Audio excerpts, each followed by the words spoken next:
Imagine you're on trial for a crime you didn't commit. The evidence is stacked against you, the prosecution is confident, and your life hangs in the balance. Now, imagine your own defense lawyer in a shocking courtroom twist not only proves your innocence but exposes the real killer who was sitting right there the whole time. This isn't a scene from a Hollywood blockbuster. This is the incredible true story of the Benfield case, a legal battle that sent shockwaves through the justice system and revealed a web of dark secrets and corruption. Welcome back, true crime community. Today, we're diving deep into a case that feels like it was ripped from a legal thriller novel. It's a story of manipulation, a miscarriage of justice, and the one moment in court that changed everything. So grab your coffee, get comfortable, and let's unravel one of the most astonishing courtroom dramas in recent memory. Our story begins in a quiet, seemingly peaceful town where a beloved local figure, a respected community elder, is found dead. At first, it's ruled a tragic accident, but soon, whispers turn into suspicions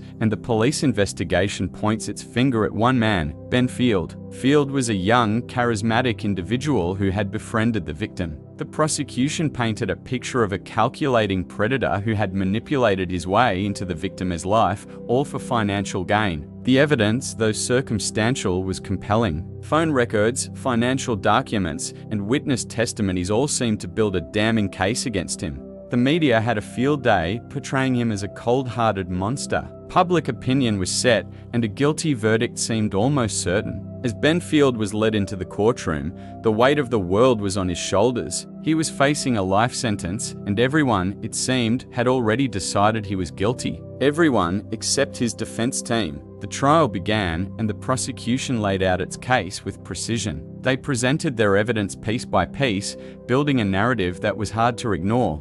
They called witnesses who spoke of Field's strange behavior and his unusual closeness to the elderly victim. They presented financial records that suggested a motive. The prosecution lawyer was skilled, his arguments persuasive. The jury was captivated, and the noose around Ben Field's neck seemed to tighten with each passing day. From the outside, it looked like an open and shut case. But behind the scenes, Field's defense lawyers were working tirelessly, convinced of their client's innocence. They knew the prosecution's case was built on a foundation of assumptions and circumstantial evidence, and they were determined to find the crack that would bring it all crashing down. This is where our story takes its first dramatic turn. The defense team wasn't just defending Ben Field, they were conducting their own parallel crime investigation. They re-interviewed witnesses, combed through every piece of evidence, and looked for inconsistencies that the police might have missed. And they found one. A small, seemingly insignificant detail in a witness statement. It was a detail that contradicted the official timeline of events. It wasn't much, but it was a loose thread, and they started to pull. As the defense began their presentation,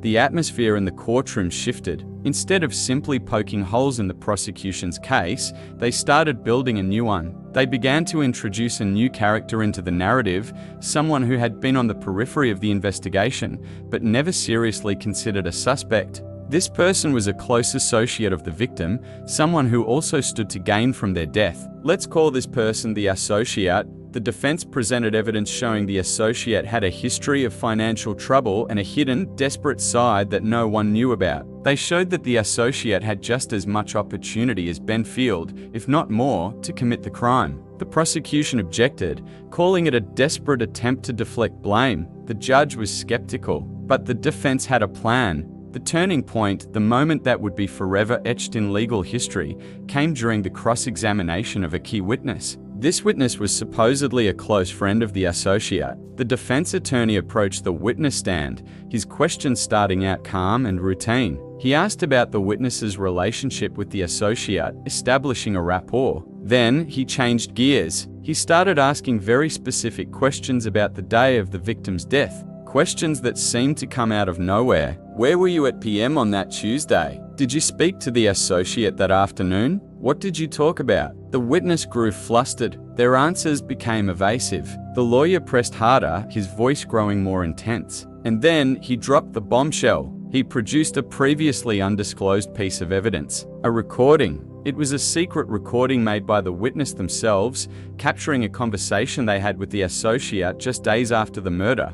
The courtroom fell into a stunned silence as the recording was played. On it, the associate could be heard in a state of panic, confessing. The words were chilling. A detailed, tearful confession of how they had committed the crime, how they had staged it to look like an accident, and how they were terrified of getting caught. The associate's voice, filled with a mixture of guilt and fear, echoed through the silent courtroom. "I didn't mean for it to happen like that," the voice on the recording cried. "He just wouldn't listen." The reaction was immediate and explosive. Gasps erupted from the gallery. The jury looked on in utter disbelief. The prosecution team was blindsided, their faces a mask of shock and confusion. All eyes turned to the associate, who was sitting in the public gallery, watching the trial. Their face went pale, a look of pure terror in their eyes. The jig was up. In that single, electrifying moment, the entire case was turned on its head. The person everyone thought was a grieving friend was exposed as the real killer.